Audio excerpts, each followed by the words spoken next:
Hi, this is Nishant और पिछले videos में हमने फैक्टराइजेशन तक पढ़ा है। फैक्टराइजेशन की थ्योरी और कुछ एग्जांपल्स देखे थे पिछले वीडियो में। वो आपको देखना है तो अभी भी आप जाके देख सकते हो। इस वीडियो में हम कंप्लीटिंग द स्क्वायर पे फोकस करेंगे, this one and the next one. तो अभी तक हम 4.3 सेक्शंस ऑफ एनसीईआरटी तक कवर कर चुके हैं, बस हमारा 4.4 और 4.5 रह रहा है। तो what is completing the squares?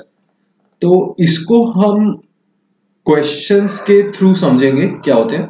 तो let's start with a simple one, जहां पे हम देखेंगे x square minus 9 is equal to 0। तो लेट अस से कोई हमसे पूछता है कि इसका हमें कैसे सॉल्यूशन निकालना है, तो हम क्या करेंगे। एक हम फैक्टराइजेशन कर सकते हैं, उसमें p की वैल्यू हमारी मिडल टर्म होती है जो कि 0 है, और q की वैल्यू -9 है। तो हमारे n1 और n2 यहाँ पे 3 और -3 हो जाएंगे, पर हम ये यूज नहीं करेंगे। तो हम क्या करेंगे, एक चीज हम कर सकते हैं, अगर मैं सिंपली इसको लिखूं x square is equal to 9, मैंने इसको बस राइट हैंड साइड पे शिफ्ट कर दिया, और फिर मैं अंडर रूट ले लूं दोनों side, under root x square और अंडर रूट 9। तो अंडर रूट एक्स स्क्वायर तो मेरा एक्स हो गया, और अंडर रूट 9 मेरा +3 भी हो सकता है और -3 भी हो सकता है। तो ऐसे जब दो सॉल्यूशन आते हैं हमारे, कई बार तो हम उसे +-3 भी लिखते हैं। थोड़ा सा 1-2 सेकंड बचा लिए, वो बचा के क्या करोगे वो भगवान जाने। ठीक है, तो अब हमारे पास ये सॉल्यूशन आ गया कि x की वैल्यू क्या हो सकती है। x की वैल्यू +3 हो सकती है और -3 हो सकती है। तो +3 और -3 ये जो दोनों के दोनों है, ये रूट है इस इक्वेशन के। तो ऐसा है, ये सस्ता सा क्वेश्चन था, मतलब ये तो सॉल्व हो गया हमारा आराम से। अब थोड़ा सा कॉम्प्लिकेटेड पे जाते हैं। तो मान लो हमारा अगला क्वेश्चन है x+2 का square is -9 is equal to 0। तो इसे कैसे करेंगे हम? अगेन इसमें भी हम पहले इसको राइट हैंड साइड पे लेके जाएंगे, तो हमारा हो जाएगा ये x+2 का स्क्वायर इज इक्वल टू 9। अब अगर मैं दोनों तरफ यहाँ पे भी अंडर रूट करूं, दोनों साइड्स को, तो यहाँ पे मेरे पास x+2 बचेगा, ये स्क्वायर हट जाएगा अंडर रूट करने से, और अगेन यहाँ पे मेरे पास +-3 बचेंगे। +-3 बचने का मतलब है कि हमारे पास ये दो इक्वेशंस है। ठीक है, तो लेट्स से दो इक्वेशंस है, एक इक्वेशन हमारी a है और एक इक्वेशन हमारी b है। दो इक्वेशन कैसे हैं? a इक्वेशन हम लिखेंगे तो हम लिखेंगे x+2 इज इक्वल टू +3। ठीक है, तो इसको सॉल्व करेंगे तो हमारे पास आएगा x is equal to 3 - 2 is equal to 1। तो हमारा पहला रूट आ गया, पहला रूट हमारा 1 है।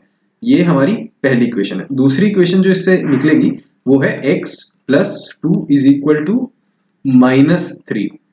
इसको सॉल्व करेंगे हम तो हमारे पास आएगा x is equal to -3 - 2 which is equal to -5।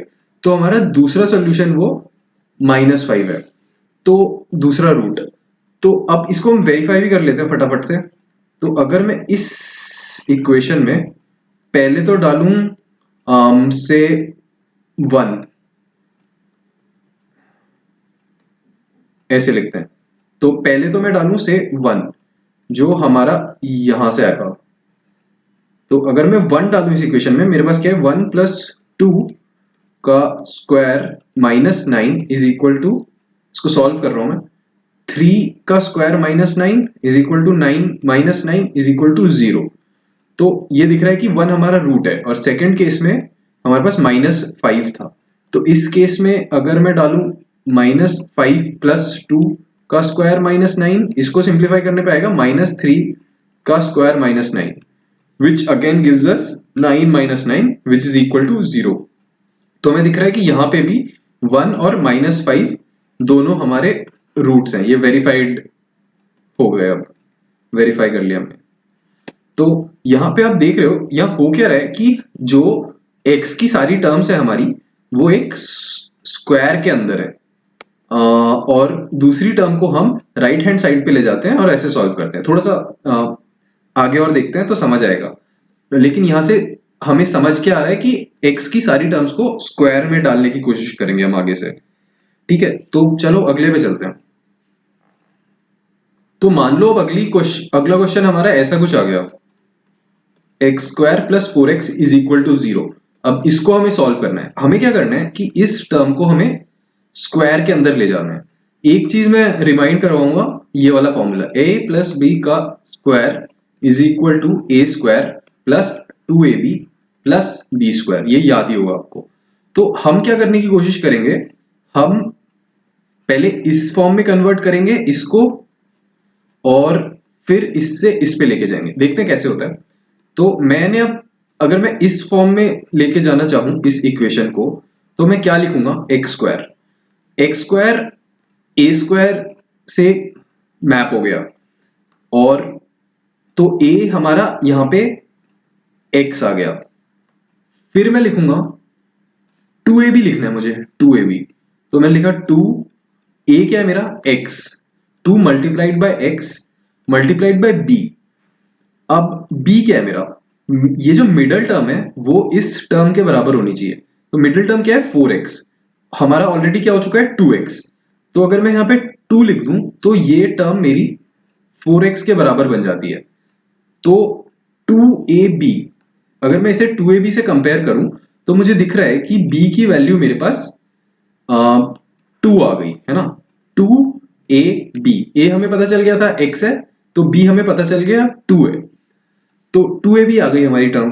तो अब हमें क्या चाहिए, b स्क्वायर, b की वैल्यू लेकिन हमें पता चल चुकी है, b 2 है हमें, तो आइडियली हमें चाहिए 2 स्क्वायर यानी b स्क्वायर। पर बारात में तो आया नहीं है, हमें जो फ्री में 2 स्क्वायर मिल जाएगा, तो हमें 2 स्क्वायर सब्ट्रैक्ट भी करना पड़ेगा। तो अब हम क्या करते हैं कि हम इस पूरी चीज को क्लब कर देते हैं। तो a square plus 2ab plus b square is equal to a plus b का होल स्क्वायर। तो ये बन जाएगा हमारा x प्लस 2 का होल स्क्वायर। तो हमारे पास बचा क्या, हमारे पास बचा -2 स्क्वायर। तो -2 स्क्वायर इज इक्वल टू 0, यहां पे भी 0 के बराबर था। तो अब हमने क्या किया कि इसको अगेन इधर ले गए, तो हमारे पास बचा x प्लस 2 का whole square is equal to 2 square. अब मैं जब दोनों तरफ अंडर रूट करूंगा तो मेरे पास क्या आएगा, x प्लस 2 आ गया यहाँ पे, तो और यहाँ पे आया प्लस -2, क्योंकि ये जो एक्चुअली 4 है इसको मैं अंडर रूट करता हूं तो ये +2 भी हो सकता है और -2 भी हो सकता है। ठीक है, तो प्लस -2 दोनों आ गए। तो अगेन हमारे पास ये a और से b, हमें दो इक्वेशन सॉल्व करनी पड़ेगी क्योंकि यहाँ +-2 दोनों है। चलो मैं a सॉल्व करता हूँ, मैं +2 के लिए सॉल्व करता हूँ सपोज।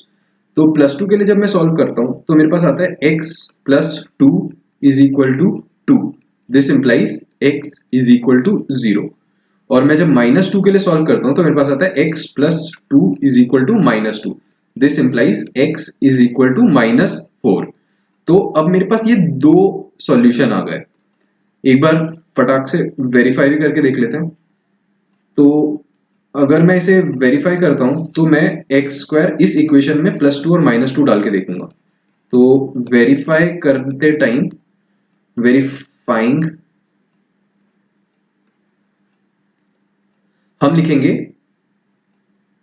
पहला सॉल्यूशन हमारा 0 है, तो x square 0 square plus 4 into 0 is equal to 0। तो चलो वेरीफाई हो गया कि हाँ ये हमारा रूट है। फिर मैं आगे देखूंगा तो -4 का square plus 4 multiplied by -4 is equal to 16, ये -4 का स्क्वायर है पूरे का, -16 इज इक्वल टू 0।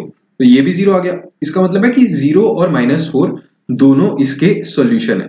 तो देखा हमने यहाँ पे क्या किया, हमने क्या किया कि जो हमारे पास x की टर्म्स थी x स्क्वायर और 4x, उसको हमने ट्राई किया कंबाइन करने का एक कंप्लीट स्क्वायर के अंदर। थोड़े से और क्वेश्चन करते हैं तो ये समझ आएगा। नहीं वैसे एक और चीज देख लो तुम, जैसे कि अगर सपोज मेरे पास आता एक्स स्क्वायर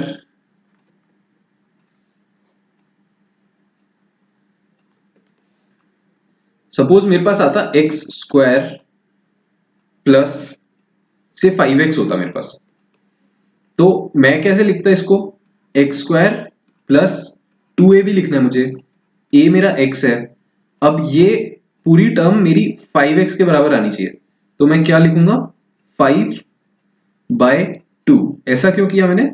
क्योंकि अगर मैं आप देखो इसको सिंप्लीफाई करते हैं तो 2 और 2 कैंसिल हो जाता है और बचता है 5x।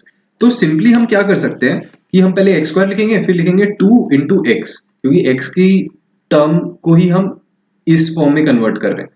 2 लिखेंगे, x लिखेंगे, और फिर जो भी x का कोफिशिएंट है, यहाँ पे 5 है, उसको 5/2 कर देंगे।